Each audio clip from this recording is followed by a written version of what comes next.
2 quarters of consecutive real wages growth. We've had a budget surplus already delivered and another one in prospect in the months ahead. Our plan has 3 parts. Cost of living relief, which takes some of the edge off inflation without adding to it. Strengthening our economy by investing in housing and energy and skills. And thirdly, getting the budget in better nick.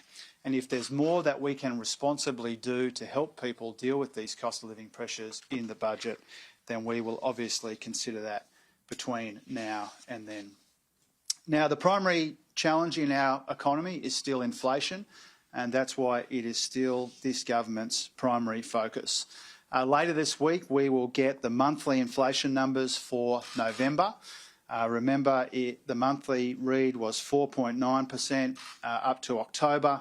It was 6.1% at the election. It remains to be seen what it will be for that November outcome that we will get later in the week. A reminder that these monthly reads can be volatile. That's why we don't get carried away in either direction. We'll see on Wednesday what those numbers say. They will be a helpful indicator, but they are notoriously volatile.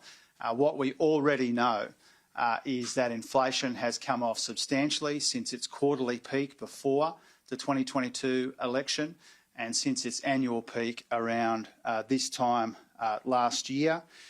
We have been making some welcome and encouraging progress overall, but that progress isn't always in a straight line.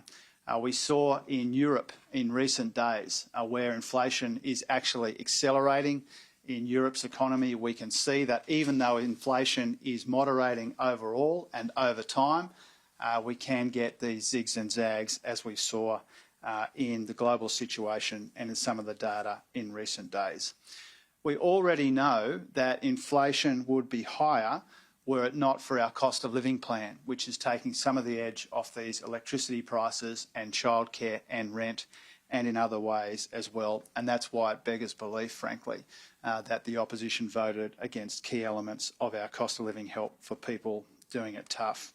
Now, there is no better way to help people make ends meet than to make sure that we've got wages growing again in our economy after a decade of wage stagnation. The new Treasury analysis, which we are releasing today, shows wages are growing at their fastest pace in 15 years and lowest paid workers are getting the biggest boosts in pay. Wages growth overall in the period we've released the numbers about today was 4% overall, but it was 6.7% for the lowest paid and 5% for the second lowest categories. And so what this shows is we're getting wages moving again overall in our economy, but we are prioritising people on the lowest pay who need the most help. We want people who work hard to be able to provide for their loved ones and get ahead. And for too long in this country, that was too hard. Real wages were falling by something like 3.4% at the election. We've seen a couple of quarters now of real wages growth. We want to see more of that. We've seen the fastest wages growth in 15 years. And what these new numbers show is that people on the lowest pay are getting the biggest percentage increases.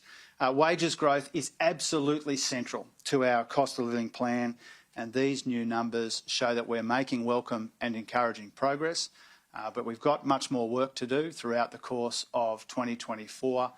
We have seen some encouraging signs when it comes to the impact of our plans, whether it's the cost of living relief or getting wages moving again, but we're under no illusions about the persistence of our inflation challenge or the impact of higher interest rates or the impact of global uncertainty or heavy weather in our economy.